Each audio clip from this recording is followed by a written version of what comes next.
ជំរាបសួរបងប្អូនទាំងអស់គ្នាថ្ងៃនេះគឺជាថ្ងៃទី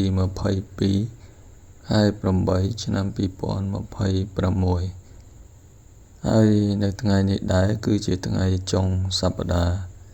នៃការបិទបញ្ចប់ការជួញដូរមាសនិងប្រាក់អន្តរជាតិសម្រាប់តម្លៃហាងឆេងមាសនិងប្រាក់អន្តរជាតិដែលខ្ញុំចូលទៅមើលព្រឹកនេះតម្លៃមាសនៅតែបន្តការហក់ឡើងខ្ពស់ដដែលរីឯតម្លៃហាងឆេងប្រាក់ក៏នៅតែបន្តការកើនឡើងផងដែរបើយើងប្រៀបធៀបទៅនឹងតម្លៃហាងឆេងមាសនិងប្រាក់កាលពីព្រឹកម្សិលមិញសម្រាប់បងប្អូនដែលមិនទាន់បានចុចជាវឬក៏ចុច Subscribe នៅលើ Channel YouTube របស់ខ្ញុំសូមបងប្អូនជួយចុចជាវក៏ដូចជាចុច Subscribe នៅលើ Channel YouTube របស់ខ្ញុំដើម្បីទទួលបាននូវព័ត៌មានស្ដីពីតម្លៃហាងឆេងមាសនិងប្រាក់ដែលខ្ញុំធ្វើការផុសជាប្រចាំថ្ងៃសម្រាប់តម្លៃហាងឆេងមាសនៅព្រឹកថ្ងៃទី22ខែ8ឆ្នាំ2026នេះមានដូចតទៅ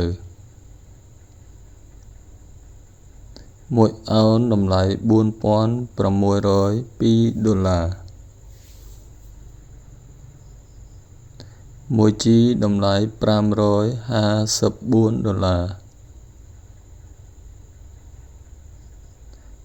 1តម្លឹងតម្លៃ$5,549 និង1គីឡូតម្លៃ$147,957 ចំណែកឯតម្លៃហាងឆេងប្រាក់នៅព្រឹកថ្ងៃទី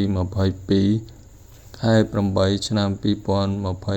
នេះវិញមានដូចតទៅ1អោនតម្លៃ$68 1G តម្លៃ$8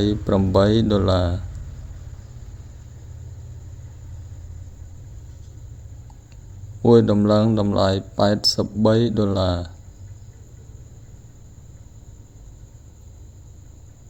និង1គីឡូតម្លៃ$2,216សម្រាប់តម្លៃហាងឆេងមាសនិងប្រាក់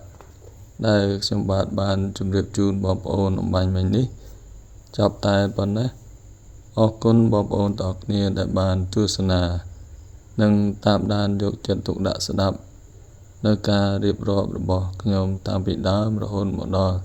ទីបញ្ចប់ជូនពរបងប្អូនទាំងអស់គ្នាមានសុខភាពល្អរោគទទួលទានមានបានគ្រប់គ្នាសូមអរគុណសូមជម្រាបលា